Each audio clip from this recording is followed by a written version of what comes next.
Anak Balai Newsroom bersama saya Diandra Mukni. Pemirsa, dukungan terhadap Presiden ke-7 RI Joko Widodo terus mengalir di tengah gugatan dugaan ijazah palsu yang tengah bergulir di Pengadilan Negeri Solo. Sejumlah teman seangkatan Jokowi di SMA Negeri 6 Solo berencana mengajukan gugatan intervensi terkait polemik ijazah SMA 6 Solo.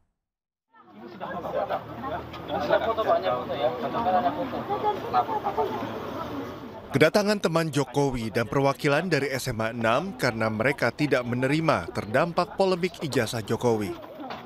Mereka akan melakukan gugatan intervensi atas gugatan ijazah palsu Jokowi. Rencananya gugatan ini akan diajukan ke Pengadilan Negeri Solo. Gugatan intervensi dilakukan pada perkara yang digugat Muhammad Taufik.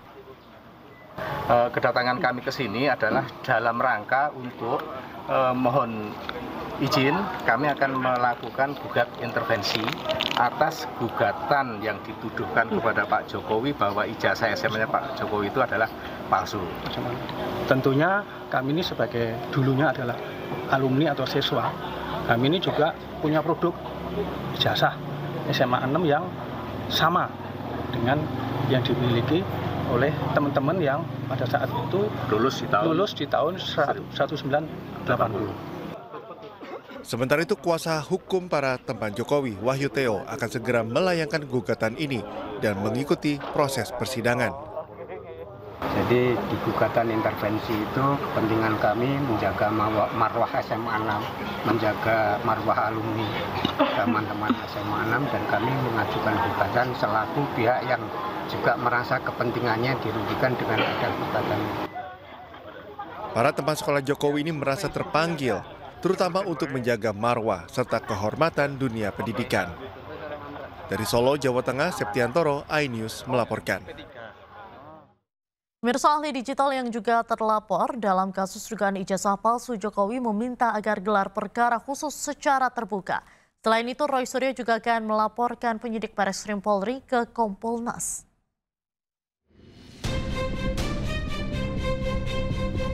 Ahli digital yang juga terlapor kasus dugaan ijazah palsu Presiden ke-7 RI Joko Widodo, Roy Suryo, meminta gelar perkara khusus secara terbuka dalam kasus yang dilaporkan oleh Tim Pembela Ulama dan Aktivis atau TPUA. Selain itu, setelah melapor ke Komnas HAM, Roy Suryo juga berencana melaporkan penyidik Bareskrim Polri ke Komisi Kepolisian Nasional atau Kompolnas karena dinilai tidak transparan dalam menangani aduan dugaan ijazah palsu Presiden RI ke-7 Joko Widodo. Kompolnas pun menyatakan siap menerima laporan dari Roy Suryo CS. Kami mendukung semua pihak termasuk pelaporan nanti dari TPUA kepada Kompolnas kemudian kepada pihak-pihak lain yang mungkin diperlukan. Jadi insya Allah semua ini akan membuka wacana masyarakat, membuka pengetahuan masyarakat, dan yang penting adalah kejujuran dan kenegarawanan. Itu yang paling penting untuk membongkar skandal ijazah palsu ini. Menurut Roy Suryo, ia mendukung pelaporan TPUA kepada Kompolnas agar membuka pengetahuan masyarakat agar skandal ijazah palsu bisa terbongkar. Tim Liputan iNews melaporkan. Pemirsa, pakar telematika Roy Suryo kembali menganalisis ijazah Jokowi. Menurutnya, ijazah Jokowi tidak identik.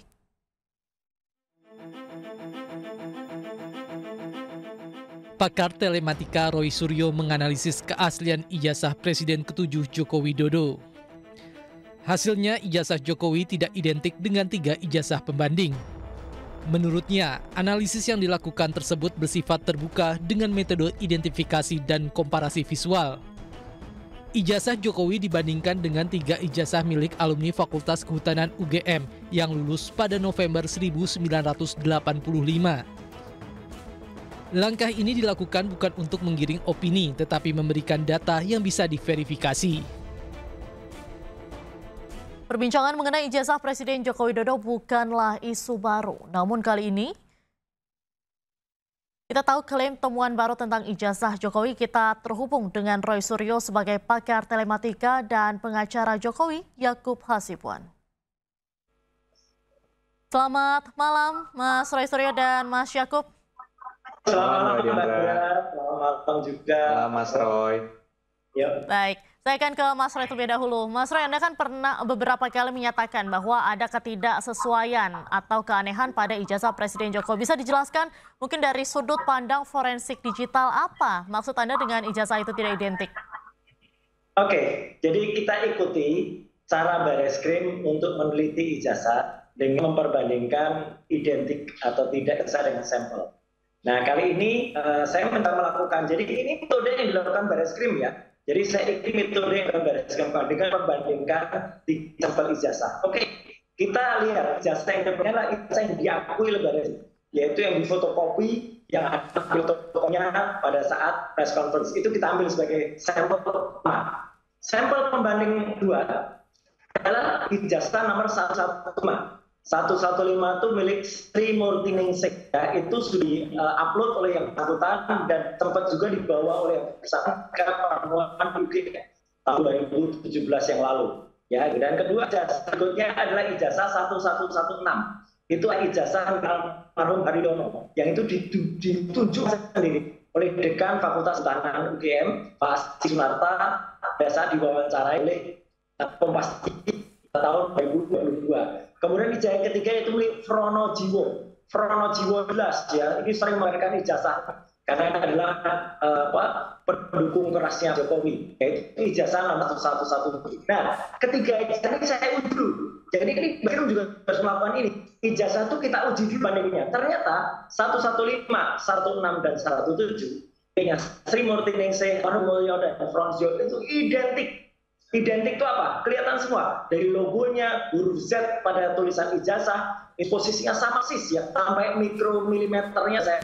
Kemudian huruf A pada tulisan sarjana, itu juga masuknya sama pada logo. Nah, menariknya, ketika tiga ijazah yang sudah identik dan asli ini, saya perbandingkan dengan ijazah 11120, yang itu miliknya Joko Widodo, yang ditunjukkan oleh Bareskrim, ternyata tidak identik. Ternyata miliknya Jokowi itu meleset. Ya, tulisan Z dan tulisan A itu meleset.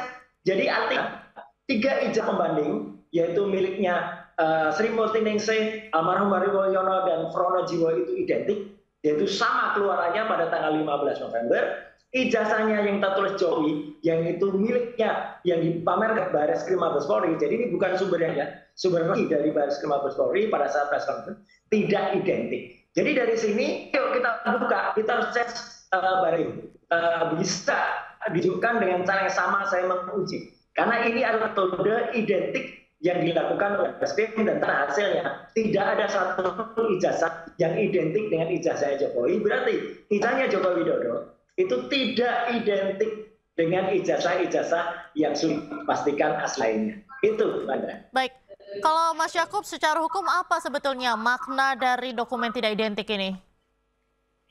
Ya, Mbak Diandra, sebelum kita masuk ke definisi identik tidak identik, mungkin saya harus klarifikasi sedikit bahwa yang disampaikan Mas Roy mengenai metode yang digunakan oleh Bareskrim itu tadi adalah salah dan atau tidak benar. Kenapa sih bilang salah? Karena Bareskrim itu meneliti atau menguji ijazah Pak Jokowi yang asli. Sedangkan Mas Roy sendiri sudah tadi memperlihatkan ini, jujur saya baru lihat nih, tadi yang tayangan-tayangan tadi itu adalah foto dari dokumen yang menurut beliau adalah ijazah Pak Jokowi. Jadi dari metodenya aja sudah tidak benar. Yang satu meneliti asli, di mana Pak Jokowi mengantarkan langsung barang itu, diteliti asli, dilapor langsung ya, di puslapor. Sedangkan yang diteliti oleh Mas Roy ini adalah foto nih, yang menurut Mas Roy ini, yang ditayangkan ini, jujur saya baru lihat, adalah foto dari yang menurut beliau adalah ijazah. Jadi dari situ aja sudah tidak benar. Sehingga yang lain menurut saya tidak perlu komentari, karena dari metodenya saja sudah tidak apple to apple dan tidak benar gitu ya. Nah, kemudian sedikit kalau kita flashback Mbak Diandra, dulu kan dari pihaknya kubunya Mas Roy lah saya bilangnya lah ya. Kubu Mas Roy dulu menganalisa suatu gambar yang menurut beliau dulu didapat foto dari UGM, kemudian foto dari kader PSI dan lain-lain. Kemudian kubu mereka meminta pada Bareskrim untuk harus periksa, harus diambil ijazahnya sehingga dipuslaporkan. Kemudian kami memberikan kepada puslapor, walaupun ini masih dalam penyelidikan, tapi Pak Jokowi dengan itikat baiknya memberikan agar masalah ini tidak berlarut-larut untuk diperiksa. Nah, Bareskrim sudah memeriksa dan dikatakan sebagai identik. Sekarang balik lagi, mereka mundur lagi nih. Yang dari memeriksa asli, sekarang menganalisa foto lagi. yang menurut mereka adalah foto dari ya karena Bareskrim yang ditampilkan itu fotokopi, Mas. Sabar Mas, saya tadi nggak mau motong Mas Roy ya. Mohon maaf Mas. Oke, silakan. Ya, kemudian setelah itu sudah mundur lagi, jadi kita agak bingung nih Mbak Diandra untuk menalarkannya ya. Dulu foto, kemudian asli, sekarang asli sudah dikategorikan identik, mundur lagi ke foto. Nah, tadi Mbak Diandra nanya lagi, menurut hukum itu identik tidak identik seperti apa? Nah, harus bisa dibedakan Mbak, bahwa hasil puslap-for dengan hasil penyelidikan. Hasil puslap-for-nya itu tentu boleh ditanya semua ahli, hanya bisa mengatakan identik atau tidak identik. Nah, bahasa ada kepalsuan atau asli itu adalah dari hasil penyelidikan. Dari hasil penyelidikan, karena telah ditelaah saksi-saksi, kemudian semua dokumen-dokumen yang telah diperiksa, dan terakhir itu juga dari puslap-for menyatakan identik, maka disimpulkan tidak ada tindak pidana. Sehingga tidak bisa dinaikkan kepada penyidikan dan harus di-stop penyelidikannya. Yang artinya ya berarti ijazahnya asli, karena tidak ada pidana atau tidak ada dugaan tindak pidana pemalsuan. Jadi itu dari sisi hukumnya begitu, Mbak Diandra. Baik, Mas Roy, ini kan menganalisa lewat foto begitu. Metode apa sih yang sebetulnya Anda lakukan? Kemudian dalam pemeriksaan dokumen digital sendiri, bagaimana Anda menentukan apakah ijazah tersebut itu asli, salinan atau hasil modifikasi? Inilah nama metode identifikasi. Oke, kenapa saya tampilkan yang fotokopi yang terlihat ya? Karena itu yang ditampilkan Bareskrim kemarin pada press conference. Kalau memang Bareskrim yang punya ijazah aslinya ditampilkan, itu pun sanggup periksa. Jadi apapun soalnya saya tidak salah ya. Tapi karena ditampilkan harus di atas Pak Dit Tipidu, Bapak Dono itu adalah yang fotokopi itu, maka saya tampilkan itu. Saya juga bisa kok, saya juga punya uji yang sudah di-upload oleh si Sandi, itu pun juga sama hasilnya karena itu tidak identik juga. Jadi kalau memang ada aslinya sih, kita periksa, kita bukakan aja. Bareskrim jangan menutupi prosesnya. Yang udah buka, saya pun sudah buka. Sampelnya saya tuh apa saja, nggak ada saya yang ditutup-tutupi kayak kemarin. Bareskrim kan tutupi 3 sampel itu milik siapa, ya gitu. Ini jelas betul sampelnya 15, 16, 17 dibandingkan 1120 video. Kalau tadi dikatakan kenapa itu hanya foto atau fotokopi, oke. Karena itu yang telah secara resmi pada saat press conference tanggal 20 saja pada saat press conference ditunjuk yang asli, ada yang asli, oke. Yang asli kita cek karena itu sama. Kalau ternyata yang fotokopi ternyata tadi dikatakan itu disaksikan, berdasarkan menyatakan itu ada kebohongan publik dong yang ditampilkan. Itu kan fotokopi, seluruh apa? Disaksikan itu fotokopi itu yang ditekan Bareskrim. Ya artinya kalau yang ditekan bukannya fotokopi, saya pun sanggup memeriksa. Jadi artinya buka-bukaan aja, nggak usah ditutupi. Ini terbuka tanpa asli. Kalau mau palsu akan palsu, kalau memang asli kata asli. Itu adalah dia. Baik, Mas Roy. Saya akan ke Mas Yakub. Mas Yakub, dalam konteks ini kan jika memang tidak terbukti begitu adanya pemalsuan secara hukum, dan apakah pihak yang menyebarkan narasi tidak identik ini bisa dikenakan sanksi hukum? Tentunya semua sudah diatur ya Mbak, bahwa siapapun yang menyebarkan berita yang tidak benar, yang dapat mencemarkan nama baik, kan ada dua nih, ada pencemaran nama baik, ada fitnah juga. Fitnah itu tentunya menyebarkan berita yang tidak sebagaimana seharusnya. Nah, pasti dapat dikategorikan harus bertanggung jawab ya untuk tindakan tersebut. Tapi kan ini kalau kembali lagi, kalau Mbak Diandra ingat di awal-awal bulan-bulan yang lalu sudah agak bergeser nih kan, awalnya itu mengenai font, kemudian bergeser lagi sempat ke skripsi, sekarang balik lagi ke ijazah. Itu pun mungkin karena mereka tidak memiliki dokumen aslinya, yang mereka menganalisa berdasarkan yang foto-foto gitu kan. Nah, kembali lagi sebenarnya kami jadi mempertanyakan nih, definisi ilmiahnya nih harus disamakan dulu. Karena kalau menurut pandangan kami dan ditanyakan kepada seluruh ahli, ilmiah itu kan tentunya metodologi harus jelas, sumber dokumen harus jelas, kesimpulannya pun dengan semua asumsi-asumsi dan dengan semua parameter yang jelas. Jadi kalau ada seseorang yang mengaku menggunakan ilmiah tapi sumber dokumennya aja sudah tidak benar, ya itu jelas hasilnya juga tidak benar. Nah, kalau dia berani mengategorikan atau menuduh sesuatu, mengkonklusikan dan menyebarkan fakta itu atau kata-kata itu, kesimpulan itulah secara masif, nah ini kan tidak benar menurut pandangan hukum. Jadi ini yang kami coba juga luruskan berkali-kali dari sebelum pun ada laporan-laporan ini, dari bertahun-tahun lalu kita sudah bilang, mohon di-stop penyebaran berita seperti ini. Begitu, Mbak. Baik, terima kasih Mas Roy dan Mas Yakub sudah bergabung bersama dengan iNewsroom malam hari ini. Salam sehat selalu Mas Roy dan Mas Yakub. Thank you, Mas Roy. Thank you.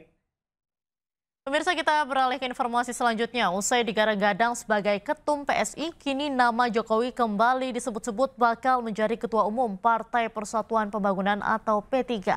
Nama Jokowi diusulkan oleh internal partai berlambang Ka'bah tersebut dan didasarkan pada kedekatan P3 dengan Presiden ke-7 RI.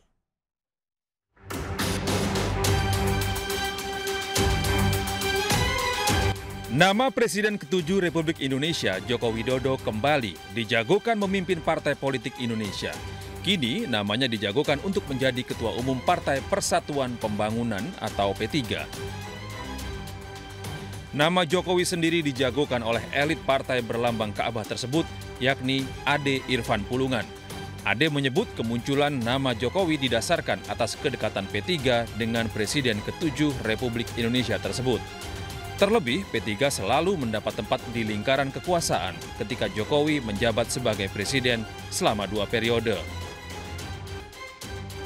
Sebelumnya, nama Jokowi digadang-gadang sebagai Ketua Umum Partai Solidaritas Indonesia atau PSI. Jokowi pun merespon dengan menyebut masih melakukan kalkulasi. Masih dalam kalkulasi.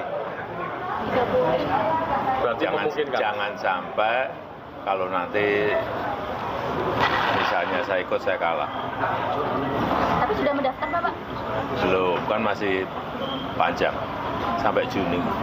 Saya ingat saya masih Juni. Nanti kalau misalnya mendaftar akan bersaing dengan anak sendiri, Pak? Mas Kaisang? Ya nggak tahu. Kalau saya mendaftar, mungkin yang lain nggak mendaftar mungkin. Pernyataan Jokowi pun ditanggapi oleh Sekjen Partai Solidaritas Indonesia sekaligus Menteri Kehutanan Raja Juli Antoni yang menemui Jokowi di kediamannya di Solo, Jawa Tengah.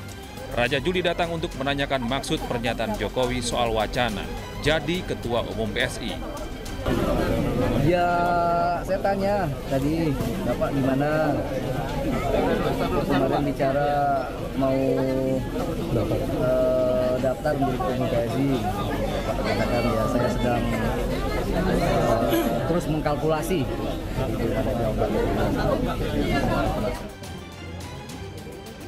Selain Jokowi, nama Ketua Umum petahana Kaisang Pangarep juga menjadi calon kuat dalam bursa pemilihan Ketua Umum PSI.